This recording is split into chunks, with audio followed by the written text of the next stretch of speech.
And now for something different again. John Huston is the filmmaker's son of famous parents, James and Alma Huston, who first brought Inuit art to the attention of the wider world in the early 1950s. And my question to John is, how is it that a tiny minority of only 30,000 or so Aboriginal people scattered across the vast Arctic have come to have such an impact in this field? Where's John? John? Oh, there you are. Come on up.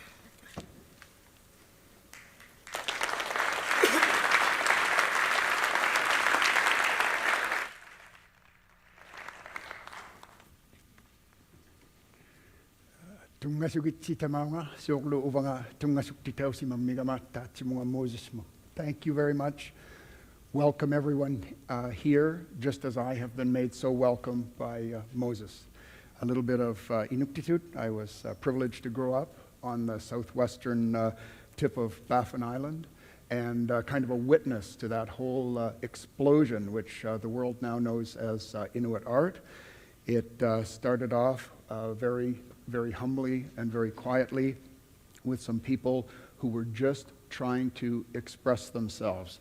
The magic word that unlocked this, after a century or so of Inuit having relegated themselves to rendering work that perhaps a passing whaling captain or passing explorer, the Roman Catholic Church, for example, commissioned Inuit to make the signs of the cross, the Stations of the Cross, and so forth, and basically nothing else was really traded for or fostered or permitted. So really they sort of went from having had a proud tradition in prehistory of making spiritual images that kind of aligned them with the universe, maybe making a often very functional, like some part of a kayak that would be given a beautiful face of a seal.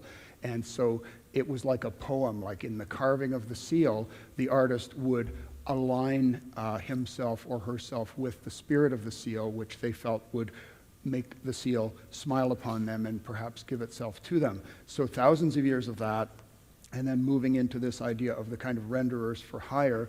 I'm rather proud of the fact that my father, when he went in country in 1948, had his ear open to the language, and he learned a word, a magic word in Inuktitut that kind of opened everything up. The word is isumannit. Anyone want to give that a try? Isumannit. I think it's appropriate here today because isuma is idea or thought, and isumannit means, literally, it means from your own mind. But you could use it to say, it's up to you, or your choice, anything like that. And so what would happen is that the artists in 1948, 49, and from that period, when my father would ask them if they had anything that they wanted to make, after this century or more of conditioning, they would think, well, yeah, but what do you want? You know, what do you have in mind? And so my father would say, isumanni, from your own mind. Make what you want to make. You're the artist, make what you want to make. And the conditioning was such that the person would not immediately believe that. They would say, okay, sure, yeah, sure, I'll make just whatever I want. What if a fellow were to want to make a little caribou or something? Would that be kind of okay? And again, my father would often have to repeat it even 3 or 4 times to be able to say, look, it's surprise me, you know.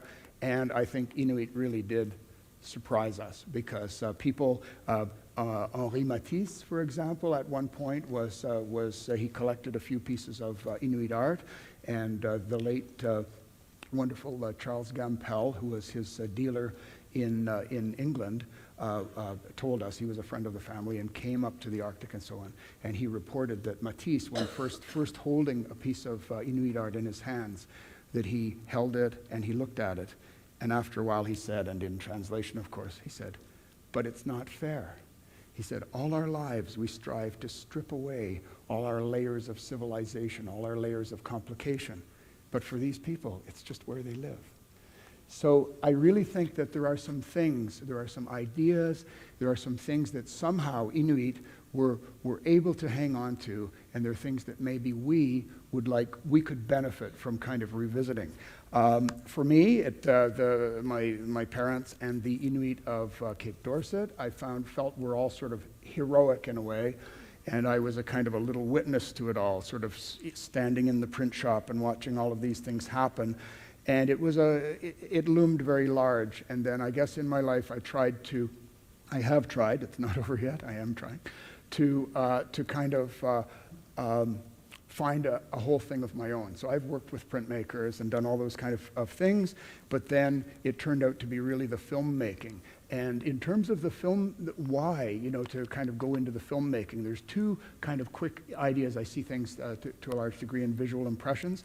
And one of them was that when I was about 6 years old, there was a community hall, and everybody, the Inuit, my father designed it, and the Inuit all built it. They did it all together. And then on, I think, Friday nights, there'd be these films shown, and we'd go and watch these three reel westerns. Try saying that 3 times fast.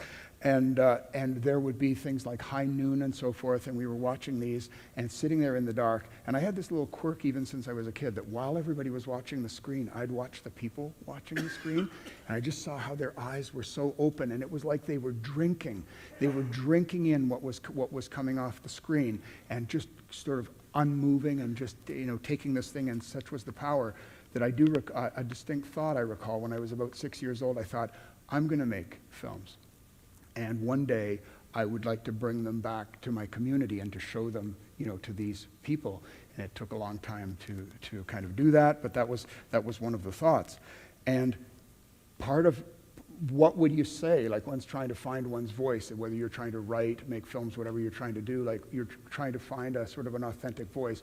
It's not so much a question of what you could do. One could write any sort of story, presumably, but in the end to say, well, which story has to be written, or which story has to be told, or what has to be seen on film.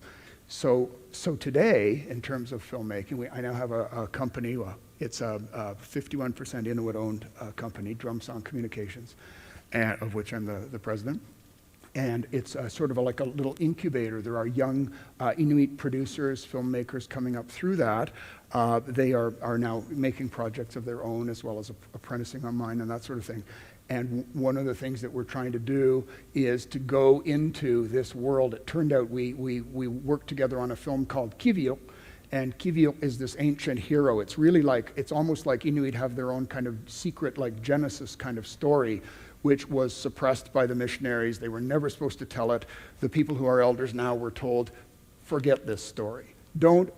Not only don't ever tell it to anybody, don't tell it to your children, but expunge it from your memory, okay? Just don't even think the story. And so the elders disobeyed, thankfully, and some of them are still alive today, and we went to them and asked them about this story, and one elder, Samson Huinanat, in the middle of me interviewing him, and I'm grateful to speak the language and be able to interview directly and so forth. And in the middle of it all, he's gone now, but in the middle of it all, the great Samson Huinanat turns to me and he says, you know what this story's about, don't you? And I got all kind of shivery. I said, I know, that's kind of why I'm here. I hope maybe you'd tell me and stuff. He said, well, it's our secret Bible. He said, this story is the secret Bible of the Inuit people. So I thought, well, it gave me a whole new sense of kind of mission of like, why wouldn't we, kind of bring that out? How come any one culture would get to have its, and this is, again, in some ways furthering the comments, excellent comments of Ezra, who kind of came before me, but why should one culture be able to impose its cosmic view and have it subsume all the other cultures? So anyway, we're sort of going on with that. Without going too much further, what I'd like to do is show you a clip. I brought a clip which will show you the quality of thought of some of these wonderful Inuit. Thank you.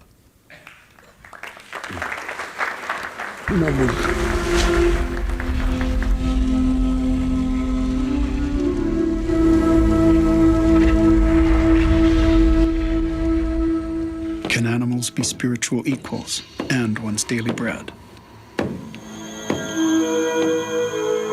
To those who live by the sacred covenant, the animals give their flesh and their blood.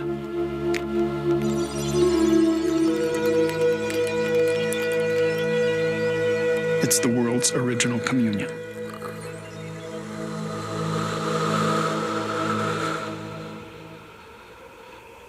Ipagkaangama ining yaxlungalu niritinik tautokkoa yaxlungalu inumaloqihoma kihianik pitayaniangit kaluaqluit takuttaujarluni uummatimiquvianarmat ihumamit kihiani pitaqangittaraangat nikallunganarmat oqaliguissartaqanngimmat imanna oqaliguunnauni oqallerissarviiluulluarlugit taimanna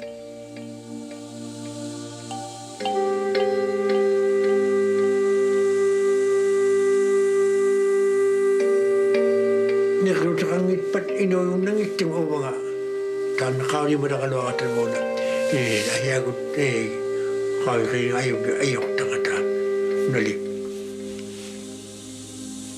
Nakatayago oqallana ayuqsuga nalasinnertaalula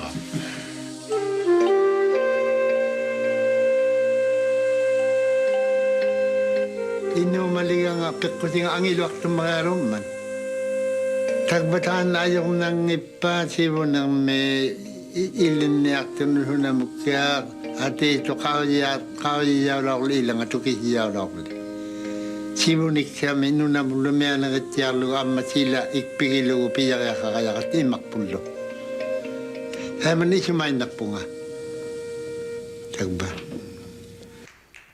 So the films, there's one unfortunate thing, and that is in the way the films give a false sense of access. You know, you see a film like that's Diet of Souls or Kivio, and the elders are speaking directly to me, directly to the camera, and they're subtitled, and you kind of hear their words.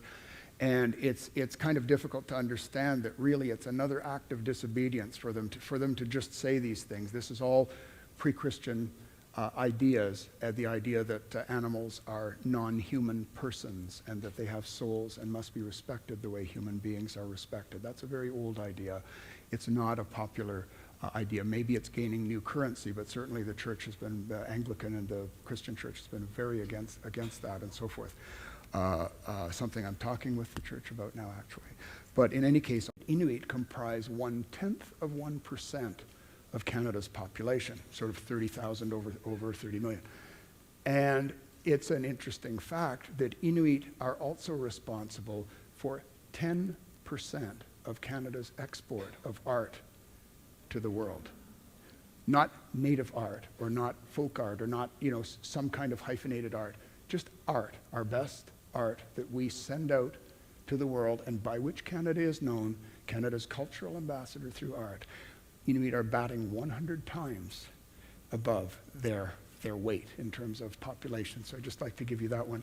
And I'm about to close, thank you, but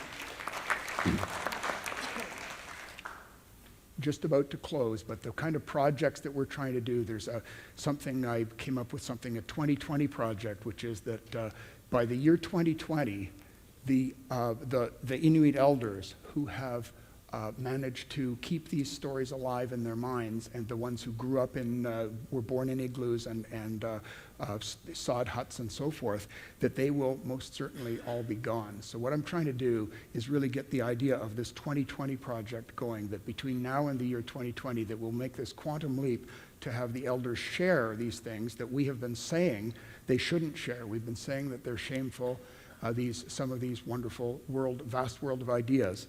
And so I hope that this can gain currency. We're all set. We speak the language. We're ready to work very hard. We're ready to really do this. The elders are ready while they're able. And I hope this can all happen. Thank you very much.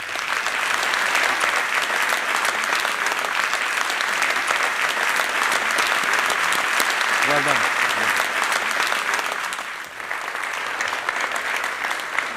Yeah, you get the picture there.